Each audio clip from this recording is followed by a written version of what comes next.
আউযুবিল্লাহি মিনাশ শাইতানির রাজিম। বিসমিল্লাহির রহমানির রহিম। পবিত্র কোরআন মজিদের সূরা তাওবার আলোচনা চলছে। ৪৩ নম্বর আয়াত থেকে আজকে শুরু হচ্ছে ৭ নম্বর রুকুর। আল্লাহ তোমাকে ক্ষমা করেছেন। রাসূলুল্লাহ সাল্লাল্লাহু আলাইহি ওয়াসাল্লামকে আল্লাহ তাআলা বলছেন, ওদেরকে কেন ঘরে থেকে যাওয়ার অনুমতি দিলে? এই অনুমতি যদি না দিতেন, তুমি সুস্পষ্ট বুঝতে পারতে কারা সত্যবাদী, জানতে পারতে কারা মিথ্যাবাদী। আর এরকম আল্লাহ তোমাকে ক্ষমা করেছেন, কিন্তু কারা সত্য বলে কারা মিথ্যা বলে তুমি ভালোভাবে না জেনে তাদের ছেড়ে দিলে। আসলে মুনাফিকরা তাবুক যুদ্ধে যোগদান না করার জন্য নানা ওজোর দেখিয়ে মহানবী সাল্লাল্লাহু আলাইহি ওয়াসাল্লামের কাছে অব্যাহতি লাভ করেছিল। এখানে তাদের মুনাফিকি চরিত্রের উন্মোচন করা হয়েছে, যে একজন অসাধারণ মানবিক মানুষ, তিনি এই যে বিভিন্ন মানুষকে ছেড়ে দিচ্ছেন মানবিকতার কারণে, এটা অসাধারণ চরিত্রের অধিকারী, গুণাবলীর অধিকারী নরম মানুষটি। অনেকে সুযোগ দিয়েছেন, কিন্তু তারা হিপোক্রেসি করেছে, মুনাফিকি করেছে। তা বলছেন, ওদেরকে ঘরে থেকে যাওয়ার সুযোগ দিলে তোমার সাথে সংগ্রামে বের হলো না, কাজ করলো না, কোনো কিছু বোঝার চেষ্টা করলো না আমার নীতিবোধটাকে। তো এই অবস্থাতে তুমি যদি না দিতে, বুঝতে পারতে, জানতে পারতে কারা মিথ্যাবাদী কারা সত্য বলছে, এই ব্যাপারে আল্লাহ তাআলা এই আয়াতটা নাজিল করেছেন। এরপরে ৪৪ নম্বর আয়াত, যারা সত্যি সত্যি আল্লাহ ও পরকালে বিশ্বাস করে তারা কখনোই মাল ও জান দিয়ে সংগ্রাম করা থেকে অব্যাহতি চাইতে পারে না। সত্যিকারের সংগ্রাম, তার জীবন, তার যত সম্পদ, এগুলোর মায়া তারা করে না। তারা ভাবে একটা সুন্দর আদর্শকে পালন করতে হবে জীবনে, যে বিধান এসেছে, এবং শান্তিপূর্ণভাবে মানুষের কাছে তা পৌঁছে দিতে হবে, যেটা আল্লাহ তাআলা আমাদের উপরে একটা আদেশ দিয়ে রেখেছেন। কে আল্লাহ সচেতন এই বিষয়ে আল্লাহ খুব ভালোভাবেই জানেন। তোমরা জানমাল দিয়ে কাজ করছো, আন্তরিকভাবে এই বিধানটাকে নিয়েছো, এই ব্যাপারটা কিন্তু আল্লাহ সম্পূর্ণরূপে জানেন। মুত্তাকি কারা। ৪৫ নম্বর আয়াত, তোমার কাছে অব্যাহতি তারাই চাইবে এই সংগ্রামের জন্য, এই ভালো কাজগুলোর দিকে যাওয়ার থেকে সার্বিকভাবে, যারা আল্লাহ ও হিয়ার আফটার বা পরকালে বিশ্বাসী নয়, তাদের যে বিচারের সম্মুখীন হতে হবে এটা তারা বিশ্বাস করে না। পার্থিব সুযোগ সুবিধা, পার্থিব লোভ লালসাই তাদেরকে ঘিরে থাকে, যাদের অন্তর শঙ্কা ও সংশয়ে আচ্ছন্ন। এই শঙ্কা সংশয়ের কারণে ওরা সবসময় দোদুল্যমান। তারা বিলিফ সিস্টেমটাকে নিতে পারে না, বুঝতে পারে না কি করব। তাদেরকেই শেখাতে হবে, এটাই আসলে দাওয়াত নবীজি সাল্লাল্লাহু আলাইহি ওয়াসাল্লাম দিয়ে গেছেন। ৪৬ নম্বর আয়াত, কারণ ওরা যদি সংগ্রামে সত্যি সত্যি তোমার সহযাত্রী হওয়ার ইচ্ছা করত, তবে ওরা অবশ্যই সেজন্য কিছু না কিছু প্রস্তুতি নিত। তারা কিছু না কিছু প্রস্তুতি কিন্তু নিত, কিন্তু দোদুল্যমানরা অভিযাত্রায় শরীক হোক আল্লাহ তা চাননি। কেন? এটা একটা অটো সিস্টেম কাজ করে, যেমন তাই তিনি ওদের বিরত থাকার প্রক্রিয়ায় ফেলে দেন। এই যে অলসতার যে মাধ্যম হয়ে ওঠে, এদিকে না বোঝার ব্যাপারটা যে মাধ্যম হয়ে ওঠে, এটা নিজ প্রচেষ্টায় মানুষ করে, কিন্তু সিস্টেমেটিক একটা অর্ডার আছে আল্লাহ।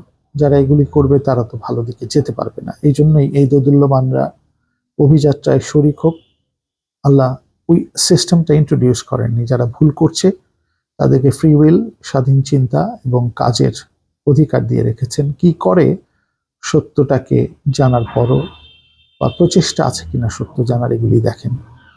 তাই ওদের এই যে বিরত থাকার প্রক্রিয়ায় আল্লাহ ফেলে দেন। কেন ফেলে দেন?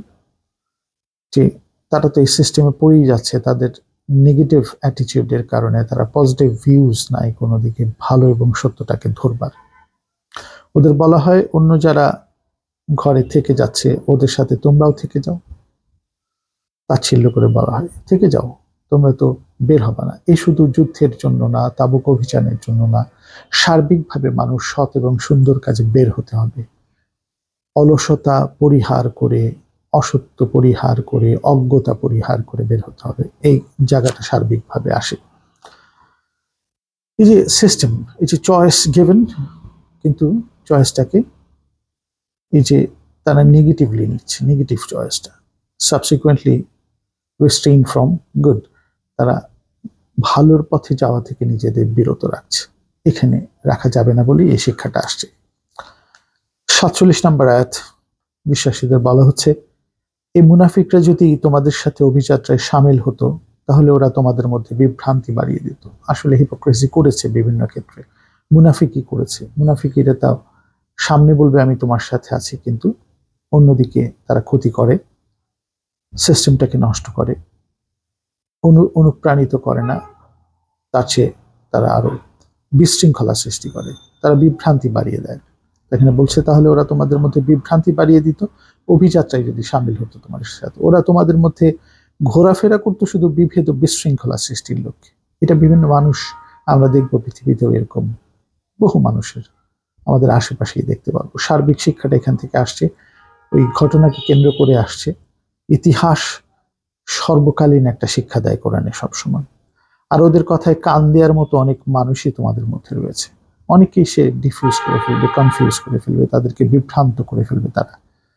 এবং এই বিশ্বাসীদের মধ্যে কিন্তু অনেকে বিভ্রান্ত হবে বলেই বলছেন, আর ওদের কথায় কান দেওয়ার মতো অনেক মানুষই তোমাদের মধ্যে রয়েছে। নিশ্চয়ই আল্লাহ সীমা লঙ্ঘনকারীদের তৎপরতা সম্পর্কে সবকিছুই জানেন, বিচার তাদের হবে, কিন্তু তোমরা যদি ভুল করো তোমরাও বিপদে পড়বে, তাই সচেতন হও। 48 নম্বর আয়াত, নবীকে বলা হচ্ছে সাল্লাল্লাহু আলাইহি ওয়াসাল্লামকে, এর আগেও ওরা বিশৃঙ্খলা সৃষ্টির চেষ্টা করেছে, তোমার পরিকল্পনা বানচাল করার জন্য বারবার চক্রান্ত করেছে, কিন্তু ওদের কাছে অত্যন্ত অপ্রীতিকর মনে হলেও সত্য প্রকাশিত হলো আর আল্লাহর ইচ্ছা বাস্তবায়িত হলো। এই যে জায়গাটা, যে সত্যতা আসলে প্রকাশিত হয়, তিনি দারুণ অত্যাচার রাসূলুল্লাহ সাল্লাল্লাহু আলাইহি ওয়াসাল্লামকে করেছেন, বিভিন্ন নবী রাসূলদের অতীতে করা হয়েছে। যারা ভালোর দিকে কাজ করেছে তারা অত্যাচারের শিকার হয়েছে, অন্যায়ের শিকার হয়েছে। এখনো জীবনের প্রতিটা ক্ষেত্রে ভালো মানুষরা কিন্তু অত্যাচারের শিকার হচ্ছে। তাই অতীতেও চক্রান্ত করেছে, বারবার চক্রান্ত করেছে তোমার পরিকল্পনা বানচাল করার জন্য, ভালো মানুষের পরিকল্পনা বানচাল করার জন্য এই ধরনের মুনাফিকি চরিত্ররা সবসময় কাজগুলো করে থাকে। ওদের কাছে অত্যন্ত অপ্রীতিকর মনে হলো, সত্য প্রকাশিত হলো, আল্লাহর ইচ্ছা বাস্তবায়িত হলো, কোরআন কিন্তু আসলো, এই সত্য ধর্ম প্রতিষ্ঠিত হলো যা সমস্ত মানুষের জন্য। এরপরে 49 নম্বর আয়াত, ওদের মধ্যে এমন লোকও আছে যে বলে আমাকে ঘরে থাকার অনুমতি দিন, আমাকে কঠিন পরীক্ষায় ফেলবেন না। কার্যত ওরা তো ইতিমধ্যেই পরীক্ষায় ব্যর্থ হয়েছে। ওরা সততার পথে, সুন্দরের পথে না আসে ইতিমধ্যেই পরীক্ষায় ব্যর্থ হয়েছে, পতিত হয়েছে কঠিন বিপদে। বস্তুত জাহান্নামের আগুন সত্য অস্বীকারীদের ঘিরে রেখেছে, কাফেরদের ঘিরে রেখেছে।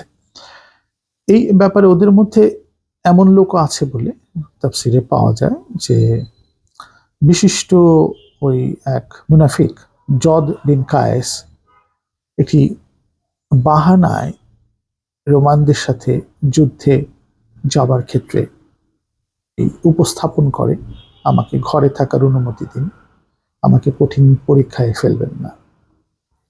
এই বাহানা যে সে দিয়েছিল, এই বাহানাটিকে ঘিরেই তাকে বলা হচ্ছে যে এই যে সে করলো, এখানে সে ইতিমধ্যেই পরীক্ষা ব্যর্থ হয়ে গেল। তার ইন্টেনশন, নিয়ত, সেইটাকে ঘুরিয়ে সে মুনাফিকের মাধ্যমে, বাজে যুক্তি উপস্থাপনের মাধ্যমে সে গেল না, ইতিমধ্যে পরীক্ষায় ব্যর্থ হয়েছে, পতিত হয়েছে কঠিন বিপদে। এগুলো আমরা জানবো। সৎ এবং সুন্দর কাজে এগিয়ে যাওয়ার, কাজটা করার ক্ষেত্রে যদি আমরা বাহানা উপস্থাপন করে তা না করি, আমার বিবেককে নিজেই ক্ষতিগ্রস্ত করি, তাহলে কিন্তু এই জাহান্নামের সত্য অস্বীকারীদের যে ঘিরে রাখবে সেখানে পড়ে যেতে হবে। শুধু কাফের অস্বীকারী পড়বে না, হিপোক্রেটস এবং যারা জীবনের প্রতিটা ক্ষেত্রে ভুল করছে তাদেরও শাস্তি হবে, বিচারের সম্মুখীন হতে হবে। 50 নম্বর আয়াত, তোমার ভালো কিছু হলে ওদের খুব খারাপ লাগে, রাসূলুল্লাহ সাল্লাল্লাহু আলাইহি ওয়াসাল্লামকে বলা হচ্ছে, আর তোমার কোনো ঝামেলা দেখলে ওরা মনের আনন্দে সটকে পড়ে আর বলে আমরা তো আগেই সতর্ক হয়ে গিয়েছিলাম। 51 নম্বর আয়াতে নবী বলো, আল্লাহ যে নির্ধারিত করেছেন এর বাইরে কিছুই আমাদের জীবনে ঘটবে না। কি অসাধারণ এক নীতিবোধ সম্পন্ন আয়াত, যেটা আমাদের সব সময় মনে রাখতে হবে। নবীকে বলছেন, বলো আল্লাহ যা নির্ধারিত করেছেন এর বাইরে কিছুই আমাদের জীবনে ঘটবে না। তিনি আমাদের প্রভু, সর্বময়, সর্বকর্ম বিধায়ক। আর বিশ্বাসীদের তো শুধু আল্লাহর উপরই ভরসা করা উচিত। এই অসাধারণ বিষয়। এখানে এই যে আল্লাহর উপর ভরসা করা উচিত, এর বাইরে তো আর কিছু লাগে না। সত্যি মানুষের এই বিশ্বাসটা থাকতে হবে, নিজের সৎ প্রচেষ্টা নিতে হবে, আকল বুদ্ধি ব্যবহার করতে হবে এবং সৃষ্টিকর্তার উপর নির্ভর করে তার দেয়া বিধান অনুযায়ী জীবনটাই পালন করতে হবে। তার উপরই ভরসা যে করা উচিত।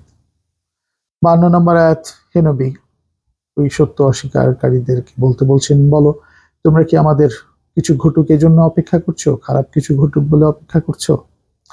অথচ সবচেয়ে ভালো দুটির যে কোনো একটি ছাড়া আমাদের আর কিছুই করতে পারে না। এই অসাধারণ এক সেন্টেন্স, সবচেয়ে ভালো দুটির যে কোনো একটি ছাড়া আমাদের আর কিছুই ঘটতে পারে না। এই ব্যাপারটার পরে আয়াতটা শেষ করি। আর তোমাদেরকে আল্লাহ নিজেই শাস্তি দেবেন না আমাদের মাধ্যমে শাস্তি দেওয়াবেন, তা দেখার জন্যই আমরা অপেক্ষা করছি। অতএব তোমরা অপেক্ষা করো, আমরা অপেক্ষা করছি। এই যে ভালো দুটির যে কোনো একটি ছাড়া আমাদের আর কিছুই ঘটবে না, এই ব্যাপারটা একটু আলোচনা করে নিই। এই আরেকভাবে আসা একটা এরকম যে, বলুন তোমরা তোমাদের দুটি মঙ্গলের একটির প্রতীক্ষা করছো এবং আমরা প্রতীক্ষা করছি, তোমরা আমাদের দুটি কল্যাণ বা দুটি মঙ্গলের একটিরও প্রতীক্ষা করছো, আর আমরা প্রতীক্ষা করছি যে আল্লাহ তোমাদের শাস্তি দেবেন সরাসরি নিজ পক্ষ থেকে অথবা আমাদের হাত দ্বারা। অতএব তোমরা প্রতীক্ষা করো, আমরাও তোমাদের সাথে প্রতীক্ষা করছি। এতে বিশ্বাসীদের বা মুমিনদের এক বিরল অবস্থার উল্লেখ করে তাদের বিপদে আনন্দ উপভোগকারী কাফেরদের বলা হয় যে, আমাদের যে বিপদ দেখে তোমরা এত উৎফুল্ল এবং ভাবছো বিরাট বিপদে পড়ুক আমরা উৎফুল্ল হব, তাকে আমরা বিপদই মনে করি না, বরং আমাদের জন্য শান্তি ও সফলতার অন্যতম মাধ্যম যে কোনো পরীক্ষা, সেটা বিপদ আপদই হোক। কারণ মুমিন আপন চেষ্টায় বিফল হলেও স্থায়ী সওয়াব ও প্রতিদান লাভের যোগ্য হয়। সে প্রচেষ্টা নিবে, শুধু তার প্রচেষ্টাটা আল্লাহ দেখবেন। এই প্রচেষ্টায় যদি বিফল হয় তবে স্থায়ী একটা পুরস্কার তার জন্য আছে চেষ্টাটার, এবং প্রতিদান লাভের যোগ্য হয়। আর এটি সকল সফলতার মূল কথা। মানুষকে অ্যাক্টিভ হতে হবে। আল্লাহ তাআলা বলেন, যে জাতি অর্থাৎ যে মানুষের সমষ্টি মানুষ নিজেকে সাহায্য করে না তাকে আমি সাহায্য করি না। সূরা রাদের সেই 11 নম্বর আয়াত আমরা প্রায় বলে থাকি, এবং বিভিন্ন জায়গায় আল্লাহ বলছেন যে চায় সাহায্য তাকে আমি সাহায্য করি। এই যে এফোর্ট দাও, তাই ওরা যদি মনে করে তুমি এফোর্টে ফেল করেছো তোমরা দুঃখ পাবে না। এই এফোর্টটাই হলো সকল সফলতার মূল কথা। সে উদ্যোগ, যে আমার প্রচেষ্টা। তাই তারা অকৃতকার্য হলেও কৃতকার্য হয়, তোমরা ভেবো না, ওটাও কিন্তু আমাদের জন্য কল্যাণ। একটা কল্যাণ তো কল্যাণ, আর এই প্রচেষ্টার মাধ্যমে বিফলতা আসলে ওটাও আমার জন্য কল্যাণ। ওই দুটি কিন্তু কল্যাণ, দুটি কল্যাণের প্রতীক্ষা করছো আমাদের। এই যে ব্যাপারটা, একটা কিন্তু খুব গভীর দার্শনিক ভিত্তি আছে। ভালো দুটির যে কোনো একটি ছাড়া আমাদের কিছুই করতে পারে না, এটাও ভালো এবং আমরা জিতলেও ভালো। তোমরা কি আমাদের দুটি মঙ্গলের একটির প্রতীক্ষায় করছো? তাই তারা অকৃতকার্য হলেও কৃতকার্য, এই কথাটা মুমিনদের ক্ষেত্রে প্রযোজ্য। এটা কি অসাধারণ ফিলোসফি আমরা এখান থেকে জানতে পারলাম। এটাকে ঘিরেই আমাদের সৎ প্রচেষ্টা যেন আমরা অব্যাহত রাখি। এরপরের আয়াত হলো 53 নম্বর আয়াত, হে নবী বলো, আসলে তোমরা ইচ্ছাকৃতভাবে অথবা লোক দেখানোর জন্য অনিচ্ছাকৃতভাবে যেভাবেই দান করো না কেন আল্লাহ তা গ্রহণ করবেন না। কারণ তোমরা ফাসেক, সত্যত্যাগী। ফাসেক এবং সত্যত্যাগীদের দান কিন্তু আল্লাহ কাছে রেকর্ডেড হয় না। এটা আমরা খুব ভালোভাবে বুঝবো। সেই রিজিক থেকে ব্যয় করো যা আমি দিয়েছি। আলিফ লাম মিম যালিকাল কিতাবু লা রাইবা ফীহি হুদাল লিল মুত্তাকিন আল্লাযীনা ইউমিনুনা বিল গায়বি ওয়া ইউকিমুনাস সালাত ওয়া মিম্মা রাযাকনাহুম ইউনফিকুন। Spend out of what we have provided for you. যা দিয়েছি তা থেকে যে সৎ রিজিক তুমি অর্জন করছো, এটি আমার দেওয়া। সৎ প্রচেষ্টার মাধ্যমে অর্জন করছো, এটাই আমার দেওয়া। এর বাইরে তোমরা ইচ্ছাকৃতভাবে অথবা লোক দেখানোর জন্য অনিচ্ছাকৃতভাবে যেভাবেই দান করো না কেন, এই ধরনের লোকরা যারা মেনে চলে না প্রিন্সিপাল, নীতি, অসততার মধ্যে থাকে, আল্লাহ তা গ্রহণ করেন না, কারণ তারা ফাসেক, সত্যত্যাগীরা তো ভালো কাজের রিজিক আনবে না। এই ব্যাপারগুলো কিন্তু চমৎকার প্রিন্সিপাল হিসেবে কোরআনে আসে। এগুলো আমরা গ্রহণ করতে পারলে আমাদের জীবন চলার ক্ষেত্রে প্রতিটি মুহূর্তে আমরা সচেতন থাকব, সৎ রিজিকের সন্ধান করব, নিজেকে অ্যাক্টিভ রাখবো, কর্মক্ষম রাখবো সততার পথে। 14 নম্বর আয়াত, ওরা আল্লাহ ও তার রসুলকে অমান্য করে। এই যে আল্লাহ এবং তার রসুলকে অমান্য করে, দায়সারাভাবে সালাতে হাজির হয়, আল্লাহর সাথে কানেক্টিভিটিতে সংযোগে থাকে না, দায়সারাভাবে থাকে, এবং তারা এই ফর্মাল ব্যাপারটাতেও কনসেন্ট্রেট করে না। সালাতের যে নবীজির কল ছিল, ডাকতেন উনি, এটা একটা স্কুল ছিল।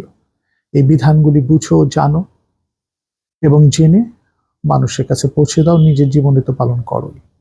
এই ব্যাপারটা তারা বিরক্তি সহকারে দায়সারাভাবে এই সালাতে যেত, এবং সত্যিকারের সালাত সিলা শব্দ থেকে যে আল্লাহর সাথে সংযোগ, কমিউনিকেশন, এই ব্যাপারটা তো তাদের এস্টাবলিশ হতো না, যার ফলে তারা অন্যায়রত থাকতো।